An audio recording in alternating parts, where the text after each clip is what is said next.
the honest on the person, I guess. I heard that Craig Jones only does like tutorials on BJJ Fanatics and stuff or wherever with women so that The Muslims the don't look at Muslims it. don't watch.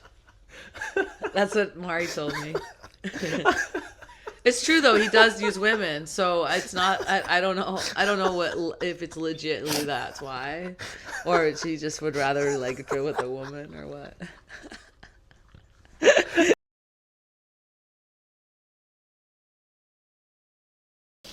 All right, guys, welcome back to another episode of the Define Podcast.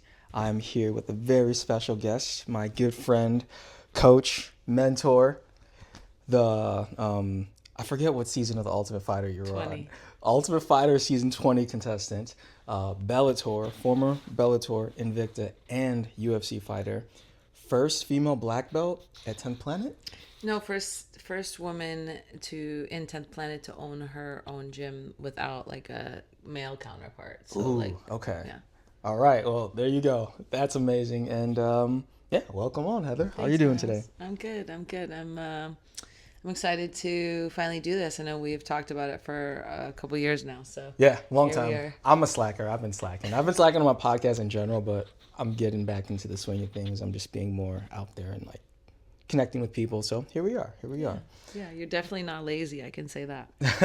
It's not from lack of not doing anything. Yeah, that's true. That's true. I mean, yes and no. I'm not as lazy as I say I am, but I could definitely do a lot more. But it is what it is. But speaking on being the first female gym owner, how did that come about? Like, what inspired you to want to open up your own gym? Well, I had a gym in Denver, right? Right. So 10th Planet Denver was opened by Connor Hewen and I, who was Eddie Bravo black belt. Connor trained in LA back in the day, and we met actually in Albuquerque New Mexico? many Okay. years ago. Yeah. Yeah. So he was training there with the Cowboy Cerrone's camp and at his like ranch or whatever, and I was there, and you know, we were like acquaintances, but I didn't really.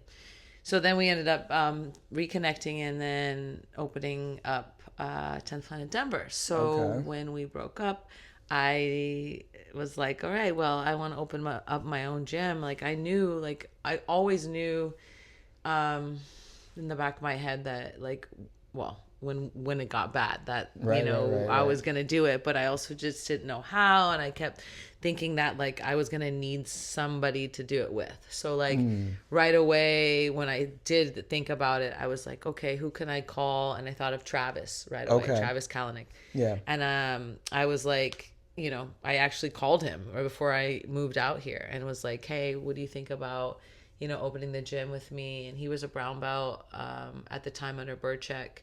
And so him and Nick Tilly came out like maybe it was December. No, they moved out in December. So I opened the gym in June. I think they came out like a couple months later, like August, and like stayed there for a week just to kind of check it out, and then moved. So Because they were living in California, right? they were living in California, yeah. Interesting. No, Vegas, maybe Vegas at the time.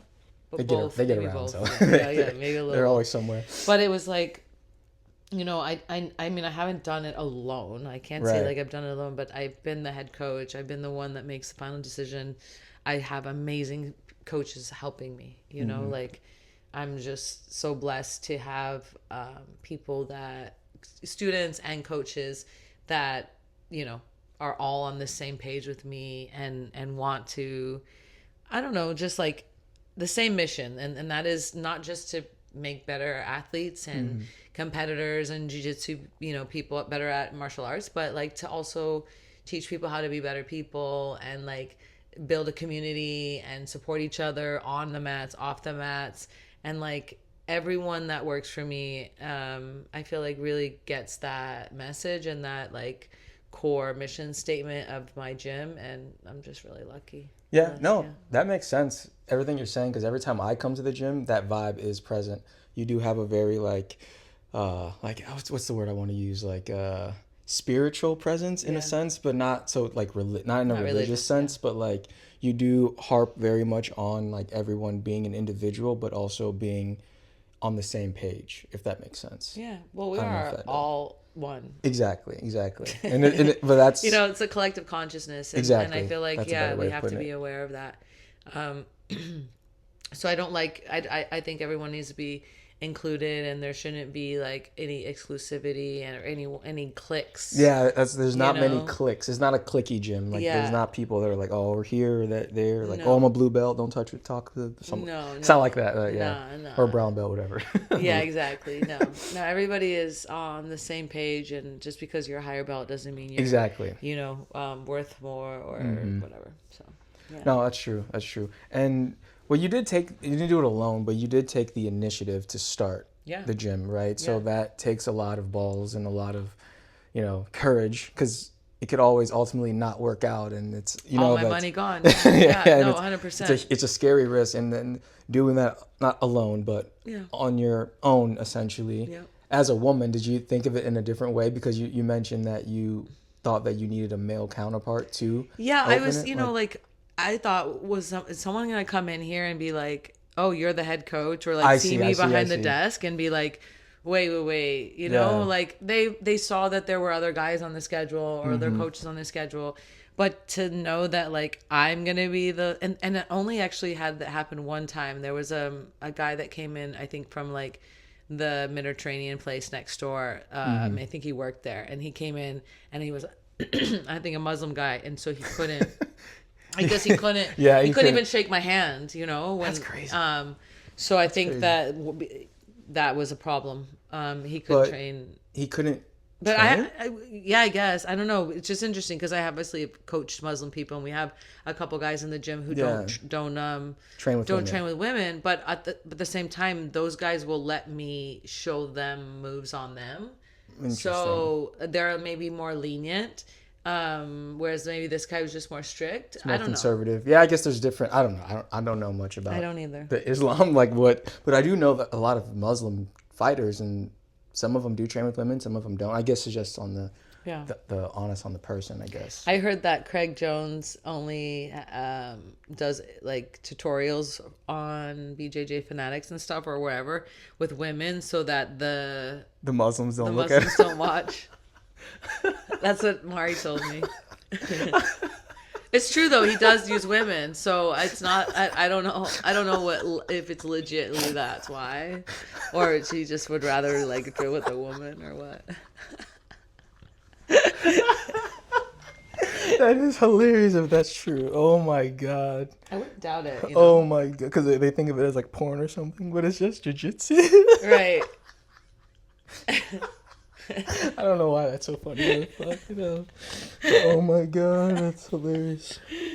That's one way to like stop people from watching your film or like watching your tutorials. Oh shit. Oh fuck, I lost my train of thought. Okay. Speaking of like Muslim, I just wanted to take the time out to thank our new sponsors, We Hate Clubs.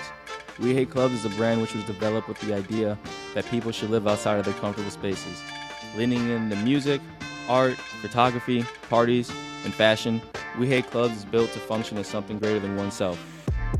Make sure to follow We Hate Clubs on Instagram if you're in the Chicagoland area. Now back to the show. Training in London. I was in London at the time. I was in England, and I was coming back to America, and 10th Planet London was where I was training at. And then the coach there, Jamie, shouts out Jamie, great coach. He actually told me about your gym. What? I didn't know, yeah. What do you mean he told me? He was like, oh, I'm going back to Florida. He's like, oh, they just opened a 10th Planet. That's how I found your gym. Oh, wow. And like, I was in England, and I like looked it up. He's like showed me. He's like, yeah, they just opened a new gym in Florida. I was like, what the hell? And then I saw at the time Kyle was coaching at the gym. So I was like, oh, I know Kyle. And then I was like, okay. And then that's how I came here. That's wow. That's interesting, right? That's so weird. It's crazy. Yeah, and Completely random, I don't know if I've met. Maybe I've met him in HQ before. He trained with Eddie like way back in the day. Jamie, I believe Jamie Scott is his last name. Okay. Yeah, real good. I'd have to see belt. a picture. Yeah. in London. He runs. But a 10 we're Planet all London connected, gym. obviously. Like there's a chat and stuff like that. So maybe he saw that, or I don't know. Yeah, that's cool. He knows everything. Like, That's cool. He keeps up to date with the 10p. Yeah. Especially news, in the Europe scene, he's like all over it. But nice. yeah, that's how I found you in this gym. I mean, of course, I knew who you were, but I didn't know you personally. So I knew Kyle. So that's how I came to the gym and then introduced you. Yes, it worked out. It worked out. And then we started doing like cold plunges and saunas and all that stuff. So, and then that's also what I wanted to segue in, because you're really big into wellness and like recovery and therapy, and you have a very interesting life, right? So like you didn't start, because the way you approach jiu-jitsu is a bit different than I see most other coaches. And I always try to think about like, where did it start from and how did it come about? But remember, you told me a little bit about like you started off surfing, right? I mean, I've surfed, but your photography? I did photography. I did that too. But it's kind of a very loaded question. So. Yeah. So I mean, I've done a lot of martial arts my whole life. But I did hockey. I played, Division I for 2 years in Minnesota. And then I played in Minnesota. And then I played 2 years professionally, 1 year in Canada, and then which was the National Women's Hockey League. Shit. And then I played in Switzerland in a pro league there. Okay. And then I moved back to LA, and then I finished my bachelor's in theater. You're a theater major? Yeah, theater arts. I did theater in college too. You did? Yeah. Oh shit. Yeah. Okay. Interesting. Yeah. Okay. I didn't know that. Okay. What school did you go to? Now we know why we like each other so much. Okay. What school did you go to? Sorry. I finally got my bachelor's in Cal State Northridge. Okay. Yeah. That's a good school.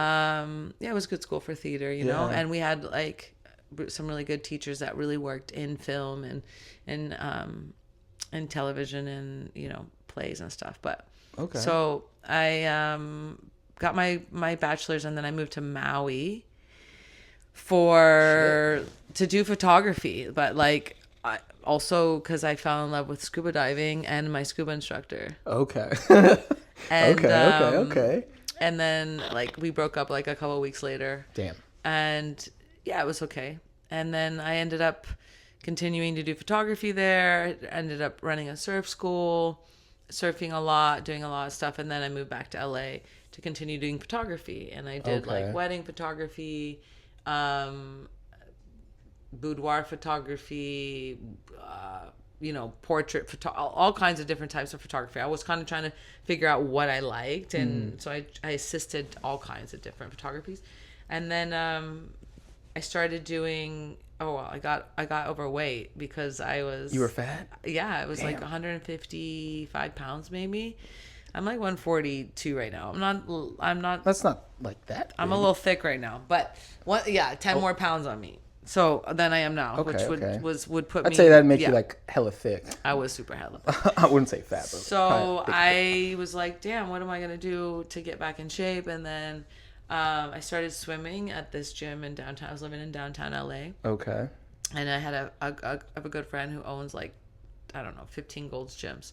So he gave me a membership at the gym in downtown, and I started swimming. And then one day I'm in the jacuzzi and I see this hot guy wearing Muay Thai shorts. Okay, in the jacuzzi? In the jacuzzi. Interesting. Yeah. Interesting. Okay. And I started talking to him. I was like, you do, Muay Thai? Like, obviously, I knew I grew up with Benny the Jet, and I know kickboxing and Muay Thai. So I was like, yo, you do Muay Thai? And I was actually looking for a kickboxing gym. I'd like to like do that to get back into shape. And he's like, oh, actually, I teach down the street. And he had accent too. He was from, where was he from? Somewhere in Europe. So he's like down the street in Figueroa. There's a gym I work at. I teach. It's an MMA gym. And I was like, what? What's this? Yeah, what? MMA you speak of. What is it? What's MMA? And he's like, mixed martial arts, like the UFC. And I was like, oh, okay. So they had classes, kickboxing, jiu-jitsu, blah, blah, blah, everything. And I went down there and I started taking his kickboxing classes. And then the jiu-jitsu MMA coach saw me and was like, yo, like you should, have you thought about fighting? And I'm like, I'm 28 years old. Like I thought about it, but like when I was 21 maybe, like, or they like past that time. And he was like, no, you could still do it. I clearly I see, you know, your background, what's your background, blah, blah, blah.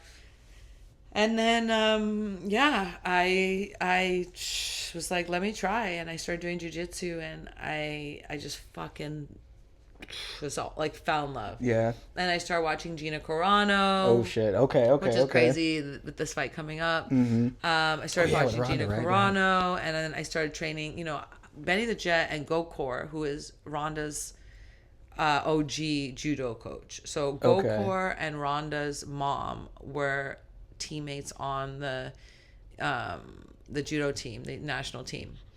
So Jean LaBelle, Gokor, her mom, were all like judo teammates. And so when Ronda first started training, she was training at Gokor's. And I remember coming back, Gokor's is called Higheston in North Hollywood. And when I would come back to LA, whenever I was coming back from Jackson's, I would come and I would be like training with Benny, or I would be training over there, and then they would be like, oh, we got this girl Rhonda, she's really good, she's this like judo girl, and she's but she would never be there when I was there, which was random, which was weird, just, you know, because I wasn't living there, would just be passing by. And then they were like, she's gonna have her pro debut in Strike Force. Interesting. And I was like, this girl must be really good. You know, like, what? Like, she's going to have her pro debut in Strike Force? Like, who the fuck is this girl? Strike Force at the time was, like, the #1 promotion, right? Yeah, they were, like, head and head with UFC, right? Or even above the UFC. I mean, they were, you know, right next to it. They were, like, I mean, they, you know, eventually owned by the same company and everything, and then merging. But, yeah, so Strike Force was big. And, so she was fighting there. Anyway, I was just really... when she started going at all, you know, doing big, and then Gina and everybody was just big. They were big inspirations to me. So the fact that they're about to fight, I don't know. I have this, like, you know, I wish I could. I can't. I stopped fighting because I got brain trauma. You know, like I feel like so did Rhonda, but apparently she's made a healing, and she's willing to. You know what? If I was getting paid, that's what I'm saying. If I was talking about this with somebody else. Like, if I was getting the money that she was getting, I think I would try too. Brain damage is worth it. It's all right. You're gonna heal, right? We'll all get a little CT at some point. Oh my god! To be honest, yeah, you're right. You go long Gina, enough. I'll fight you too for the same number. Gina. So I used to train. That's what's kind of funny is Gina ended up at Jackson Winks when I was there. You guys trained at the same time? She was there. I don't know if I had any fights. I think maybe I had one fight at the time under my belt, but sparring her was serious, you know. She had like some really good like sweeps, like leg sweeps and stuff, and like just her leg kick in general. Any of her kicks were incredible.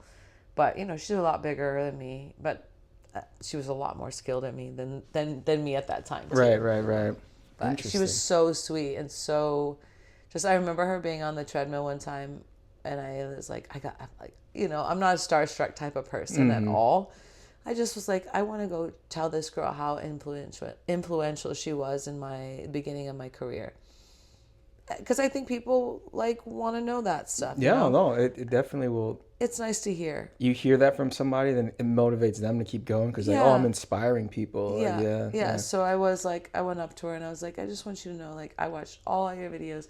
When I first started, I was like obsessed with the MMA, and you were just like a big inspiration. And I even told my dad, like, hey, like, I'm doing this because Gina Carano, look at how big she is in the world, right, of like sports, and she's gonna be an actress and all this stuff, Dad. Like, and then like it was like how I talked him into like being on board with me fighting. Was, like, her using her as an example. So yeah, nice. This is fucking. I'm so excited. No, it's I guess let me segue back into that question then, because you started off training in LA, and then you made your way down to Albuquerque, New Mexico, Vegas, and then to Vegas, where Extreme Couture. I was at Syndicate for 9 months, and then I got kicked out. Ooh, what'd you do? I asked to train with Misha Tate for the Ronda Rousey fight, the second one. So they fought in Strikeforce. Right. And Ronda tore her arm off. And then they fought again in UFC after Liz beat. I'm sorry, after Ronda beat Liz. Right. They gave Misha remember the Ultimate Fighter thing, But and then they were going to fight. Yeah. So I got asked to join her camp at Extreme Couture, and so I got kicked out of Syndicate. Jeez. Is it like, did you do something? They don't believe in cross training. Oh, they kicked you out because you were training at both gyms. I was just training her private sessions, like her private sessions with her, like Robert Follis, the coach that was running her camp. I wasn't even doing like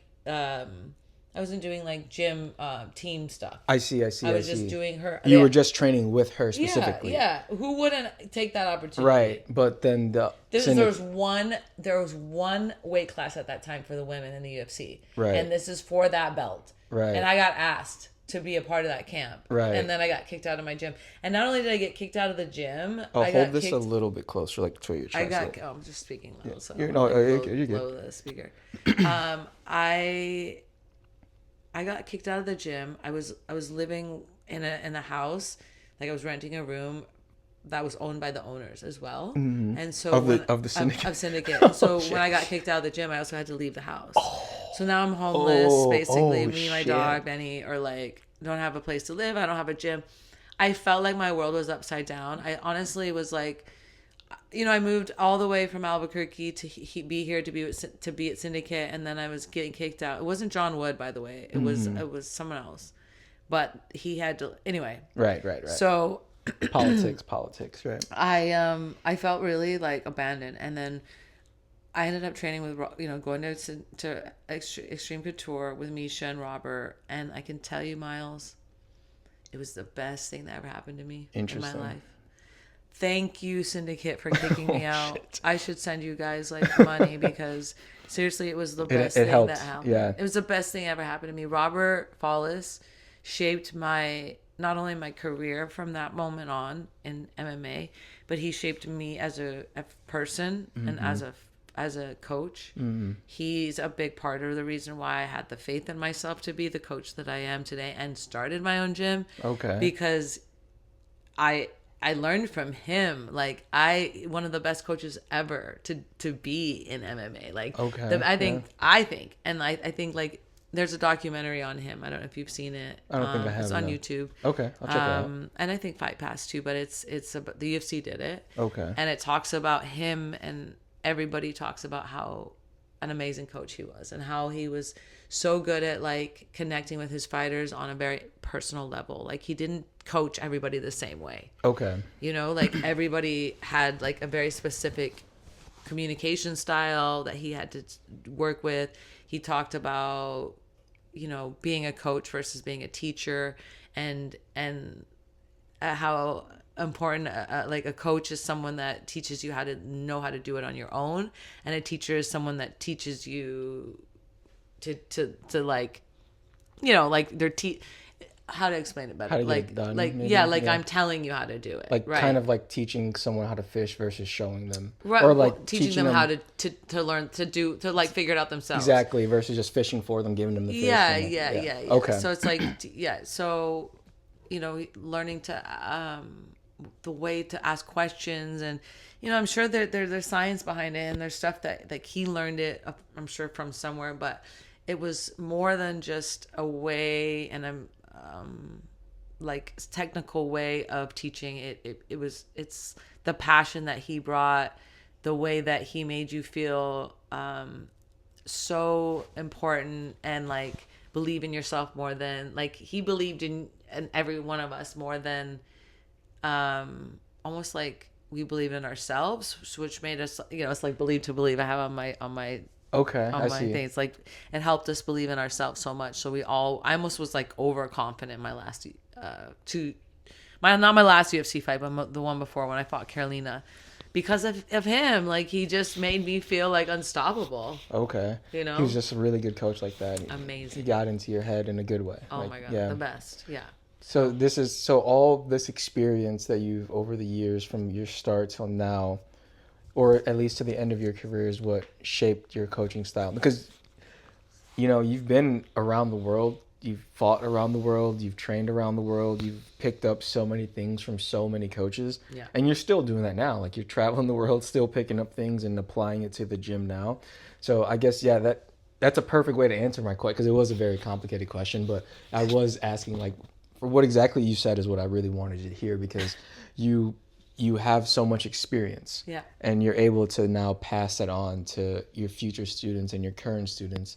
And I always think of, like, martial arts, like, when you're learning from a particular person, you're also learning from who they learn from. Right. So it's like, and when you go in your gym, you do see the lineage of 10th Planet, right? It goes, and you have Robert when you walk in the door, there's a huge portrait of him. Yeah. It's there, and it's like that. And I think that also adds to the spirituality of the gym. You, like, have that presence there, and it's a constant reminder of how you started and where you're going. So it is really beautiful to see, and I just wanted to thank you, man. Yeah, absolutely. And like you said, I'm constantly still learning. I bring in Alex Aristides to teach me. We haven't been doing privates lately, but he's a Henzo black belt and a Matt Serra black belt, 4th degree. Out here, and, like, big friend of mine, big help the last year in competition and stuff, and getting certain people ready for competitions. Like, I learned so much from him. And then Henzo Gracie, getting to go to his seminar in Lake Worth like this last year. And then, again, getting to spend some time with him in Abu Dhabi and, like, Rio. And, man, it's been a spectacular time. But I don't, a 1st degree black belt now under Eddie, but, like, and Eddie's that's a whole nother conversation. Eddie's a mastermind. I call him, like, the Picasso of jiu-jitsu. He's just on another level. And like Yoda. When he came here and was using me as his uke during the seminar he taught, it's like the way he moves is unlike anyone else. How many either. seminars has he taught down here for you? Like, just one. Just one. I thought it was a 2. No, it's one. His first time. Okay. So it was a huge turnout. So it was awesome. Yeah, it was really good. So wherever he goes, the people show up. Yeah, it was great. So, yeah, I'm really blessed. I keep learning. I'm so blessed that I have access to so many people still, like Alex and Henzo and Eddie, to get back to me. Like, the other day I had a question about where leg locks, like, when did leg locks start? Like, and how did they, I was thinking about it, and I was like, I wonder if Henzo was doing them back in the day. So I was like, I'm going to ask him. And I hit him up. Henzo, were you doing leg locks back in the day? And he's like, it all comes back from him. Like, literally, it all goes back. I remember I was like, when I used to watch Joe Rogan, like, consistently, he was, like, talking about how back in the day, leg locks were, like, seen as ungentlemanly, like it was frowned upon to do them. Yeah. Like, it's almost like, I guess today, the equivalent of like a toe stomp, which I guess now it's more, no one cares as much. But I remember at a time stomping someone, like, really? when we're in the cage, like at the corner. Yeah, I never knew that was bad. I don't know. It just seemed like it's like a dick move or something, or like a knee stomp. It's like, come on. I don't know. Yeah, knee something stomps, like that. Maybe. Yeah. Similar. Maybe it's like, I don't know. I've seen it. I think it's kind of a dick move, but at the same time, it's a fight. So you're trying to kill me. I'm trying to kill you. So you ain't cheating. You ain't trying. Exactly. Grab the fence. Whatever you gotta do. Right. Stay alive. Stay alive.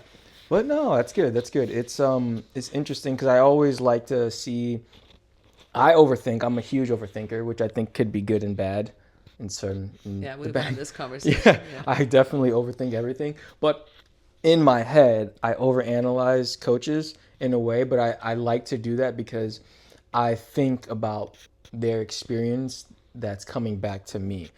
And I see how because I've been to a lot of gyms too, and I've seen how different people coach, and some is good, some is bad, but in my opinion, I would think someone's bad, but someone else might think it's good. However, sure. I learn a certain way, everyone does, so it's all subjective what I'm saying. However, I notice a difference. There's always a difference with every coach, regardless of, their experience level.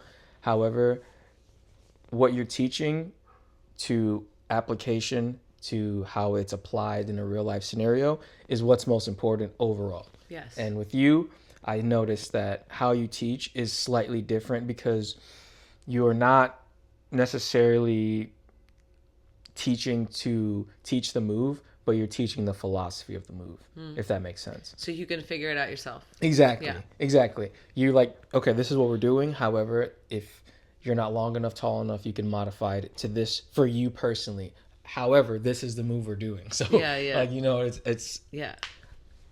No, jiu-jitsu people would understand that, I think.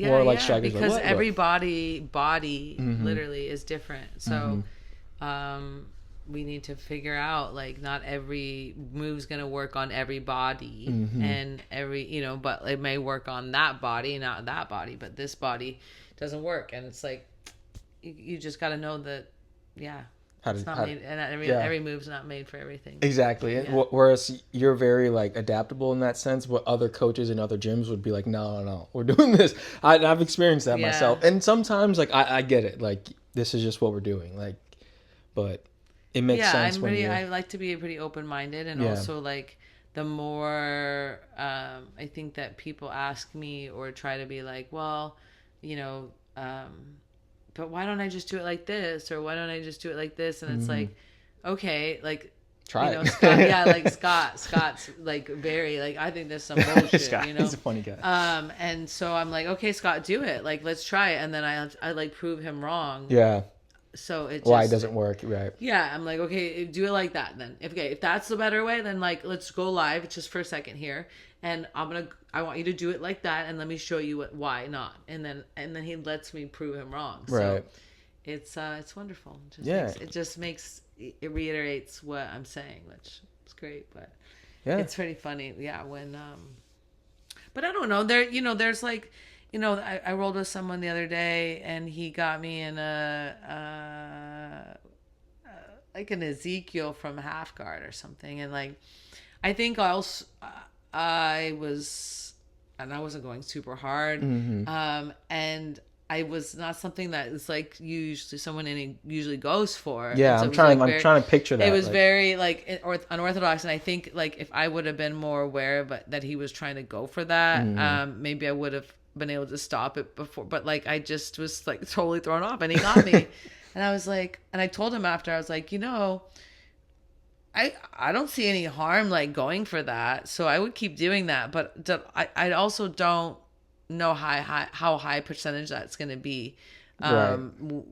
But, like, you got me because I don't really usually have anybody going for that. Yeah, like, right. I mean, you know, it's out of nowhere. Some people do, like, random things, and you're just like, what? Yeah. So it was like, but it's like an unorthodox move. Yeah. So I told him, I'm like, but, you know, I'm not telling you to stop doing it. I'm just saying, like, and I'm not saying, obviously you got me with it. Like, sure. There's no ego. Right. Like, if it works, it works. Yeah. Sometimes, like, you may just, like, you know, like, punch strokes are ridiculous, but if you, you know, like, if you get it, you get it.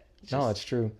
And before I forget too, you also do, is it how is it? Femvasion. Femvasion. Yes. Okay, I've never seen anyone do this, at least in jiu-jitsu. You do this, is it every year, every quarter, or something like this? We're trying to do once a year at least, sometimes twice a year. Okay, and you have, like, all the big female names in jiu-jitsu come in. Is it like 10th Planet. So we have 10th Planet specifically. It's a women's camp for all women, not just 10th Planet, but we have 42 10th Planet women black belts. 42 black belts. Black belts. All of them? All the black belts in the world from 10th Planet? For 10th Planet women.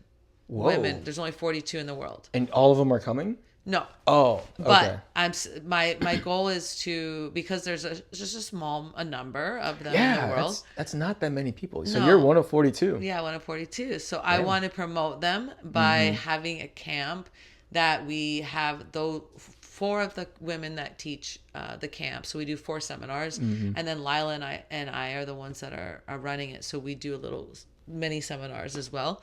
So you get six of us basically. Okay. So 6, 10th Planet women black belts going to be teaching at each camp, and they're not like Liz taught at one already. So it doesn't necessarily mean that it's going to be different, like always different, or that never going to repeat. Because who doesn't want to Liz Carmouche teaching, Right. and it's just like if we can get her and her off schedule, then it's just wonderful to have her there. She's an OG. She's one of the first 10th Planet black belts, and just man, I couldn't say enough about her, good things about her, and how inspired I am by her and her ability to still be fighting. It's crazy. And yeah, I just yeah, she's incredible. So yeah, so that's what it's basically a all women's camp that 4 10th Planet black belt women are going to be teaching, and then myself and Lila, and we do four seminars that are going to be like 2 hours each. Last one we did a quintet with 4 different teams, and it was so killer. We had it at 10th Planet Austin, and they have won a really big space, right? So that was the one thing. Secondly, so we got like a big crowd. It was like it was like a fight club, right? So we had like a huge crowd. Like we had people come, bought tickets, like people that were for quintet. The quintet. Oh, okay. Yeah, but it was co-ed, like people. I mean, the quintet the quintet was female, but we had co-ed people there watching. Okay. So everybody was like there, and we had acai for sale and stuff. So anyways, good. They did it, and we had each team had like their own outfit, so they had been sponsored, so they like had their team outfit. And then we had lights, so it was dark, and then just the lights were on the inside, like on the mats. It was so cool. It turned out to be like super pro, and I wasn't expecting it to be that way. But each camp ends up as a competition? That was the first time we did a quintet. So this is the 4th camp. Camp 3 when we did a quintet, and now I'm trying to figure out if I can do another one. I have like a couple girls from Miami that are interested. I know that I could get a team probably from Austin. Yeah, I just don't know. Like it might be too soon. When is the next one coming up? June 5th. June 5th. So it might be too soon. At your gym? At my gym, yeah. Okay. Oh, I mean, pretty sure you can get something together at that point. I mean, for sure. The thing is it's open belt. Like, it can be whatever belt, and that has to be a cumulative weight of, was it 750? I think we made 700 or something. How many people? 5 people. Oh, yeah. Per team? Per team. 700. And it's all women. I think you'll be good. I think they'll all be. Yeah, no, but like... Unless some big girls show up. No, but that's what I mean. Like, there's a couple girls like 145, 155. Each team usually has like a girl that's like that on it. And then, if there's a more than a 20 pound discrepancy in weight difference, because we don't know the lineups, right? Then it goes from a 6-minute match to a 4-minute match. Damn. Yeah. That's interesting. But that's the fun of the quintet, it's like it's kind of like a open weight in any other jiu-jitsu competition. So it was really good competition, man. It was like I got to ref it most of it. Like I let someone ref for a couple matches, but I was like right there. All up in it. Yeah. So this one at your gym, so you said it's a 4-day seminar each day? No, it's 3 days. It's a 3-day seminar? For summer. So we do a Friday night seminar. We do and then 2 on Saturday, and then 1 on Sunday. And then last time it was the same thing. We did 2, and then the quintet, and then... And each seminar is taught by a different coach each day? Or each seminar in particular? Oh, okay. And we'll do like a little open mats after. So it'll be like an hour and a half seminar, and then a little open mat. And it's only 10th Planet women, or no, all women. All women. Yep. Doesn't matter what gym. There's the only coaches are. The coaches are 10th Planet. Okay, that's interesting. So this is a 4th annual. 4th, and going for keep doing it. So I'm imagining you're trying to take this international. I would love to. I would love to. And the thing is, like, more importantly, is like the dream is to have all 42 or whenever we're gonna keep growing, but like to do it one year and have us all there. Okay. Oh wow. How many countries is 10th Planet in? So, for women, I think that we have one in. I think there's one in Sweden. That is a female owner. Well, you're the Australia, first. yes. You're the first. They're like, no, they're still not, and no other women that have done it with alone. So you're the sole. Okay. I'm the only one. There's a girl in Australia who has one with her husband, Natalie. Okay. There's another girl with her husband in, I think it's Sweden. Okay. Or Finland. I'm so bad. I only get those two. I know. It's so bad. Over there. And then... the Nordic countries. And then I think the rest are in the U.S., if I'm not mistaken. Okay. I'd have to look at the list. But I'm pretty sure the rest are in the United States. The 10 planets? The other women. The women. So I think there's only 2 women outside of the United States, maybe 2 or 3 that are outside the United States. Okay. That are black belt women. Black belts. Okay. 10th planet black belts. You have to be a black belt to own a 10th planet. Yeah. Okay. Yeah, because I was more thinking not specifically with women in general, like how many countries is 10th planet. Oh, there's 200 gyms worldwide, and I don't know how many countries, but there's a lot. Yeah, definitely. There's Dubai. There's one in, a couple in Australia. There's in UK. Sure. There's in Canada, Thailand. I heard that one's really dangerous. Amsterdam. Yeah. The Netherlands. Yeah. Where else? They just started one in Beirut. Oh wow. There's another one in South Africa, maybe. No, not in Africa. At Saigon, they just opened one in Saigon. There. Let's see. I think that might be. Let's see. So at least every continent minus Africa and Antarctica. Yeah, I don't think there's one in Africa yet. In Antarctica. Oh wow. Well, yeah, they're everywhere. The 10 planets. Yeah, they're all over. They're definitely all over America for sure. Yeah, all over. Each state, I'm sure. Not yet, but there will be eventually. Yeah. Okay. Well, most states, I would say, right? Most, yeah. A lot in California, a lot in a lot of West Coast, a couple in New York, there's a lot in Florida actually. I think we have You're one of 3 South Florida, right? 4? What? Miami, Pompano, Palm Beach, and then Boca. Yeah. And Boca. Okay. Oh wow. Damn. So do you plan on opening another gym? You wanna expand around? I would love to internationally. Okay. Yeah. That's also a goal of mine too. So yeah. That's really cool. Wow. You said Brazil is one? Brazil or Abu Dhabi. Or and. Yeah. Let's 3. Let's do it. Yeah. Why not? There's no limit. Yeah. Well, all right, Heather. I really appreciate the conversation. I'm starting this new thing where I'm ending it with a question, right? Oh, the question. Oh, you have a question for me? Yes, the question for you. So, and I might switch up the question here and there because the last time I didn't think I really got my point across. However, I'll keep the question the same for this. What advice would you give your former self? And not your former self. Don't think of it as particularly you per se, but a version of you that you can speak to that could also. So my intention for the question is because I know that someone's listening that could take something from what you can say.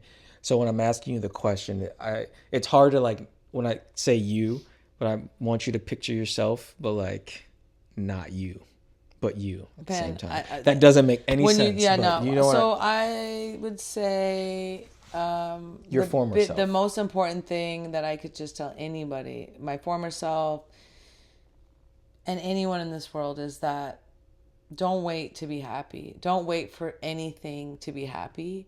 Choose to be happy now with what you have in front of you, because there's always something to be grateful. We always have so much to be grateful for, and we take so much for granted, and it takes some tragic event like a death, or our dog's passing, like a death, or something to really shake us up sometimes, to appreciate things. And then we a lot of times appreciate short-lived, and then go back to that. And so I think I see the most is that people, if I get this car, if I get this career, if I can get this house, if I can only be this amount of weight, if only I could have longer hair. If only I could have a boyfriend. If only it, or when I have this, when I can live here, when I have this amount of money, and when when I'm free, when I'm more financially free, I can be happy. So that's the number one thing I wish I knew. And I'm not saying that like I'm perfect and that I don't have moments of sadness, or that I don't have moments of grief, or that I don't have moments of frustration. I do.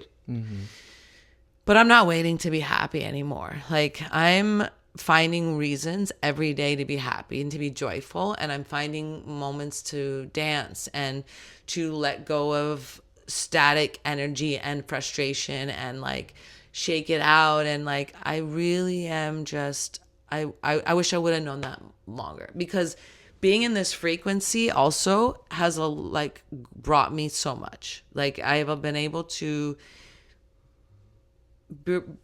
have some really cool experiences over the last year. And it's really been over the last 3 years since I moved here and like walked away from everything that I thought was going to be the rest of my life in Denver, and did the most craziest thing I've ever done. And I started on this journey of figuring out what happiness was, and going to Joe Dispenza retreats and finding out the answer.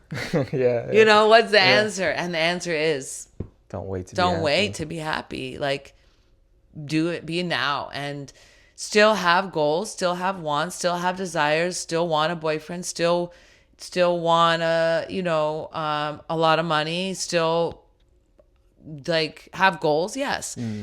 But don't say like, oh, I only when I get this I'll be happy. Because if you can just be happy now and be happy on the way to those goals, then great. Then like we're just we're happy, and yeah, there's going to be moments of like celebration where it may feel more happy because we get our goal, or we get to our goal, and like there are going to be heightened moments, and there's going to be lows as well. Right.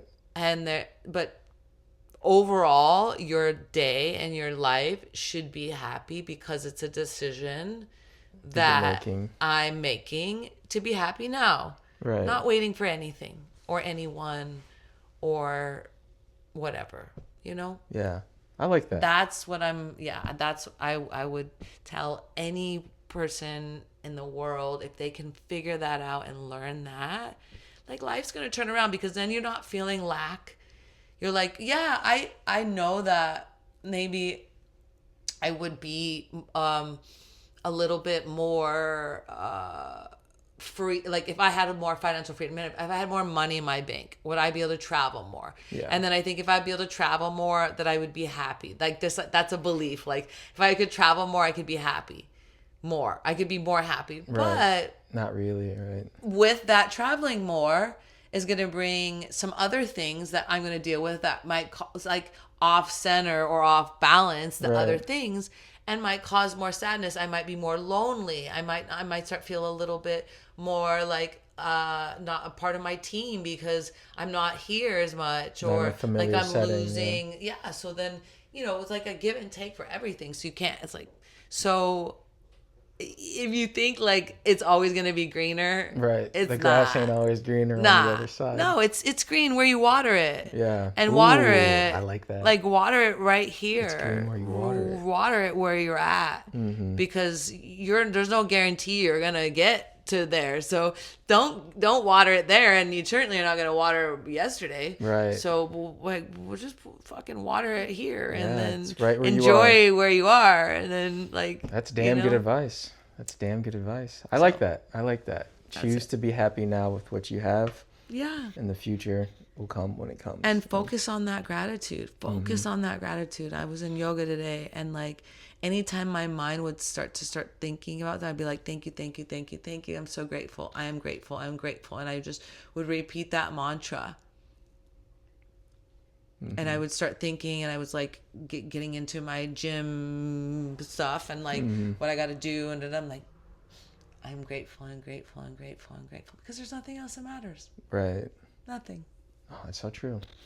Well, thanks, Miles. I'm thank grateful you, for you. Yeah, I really appreciate it.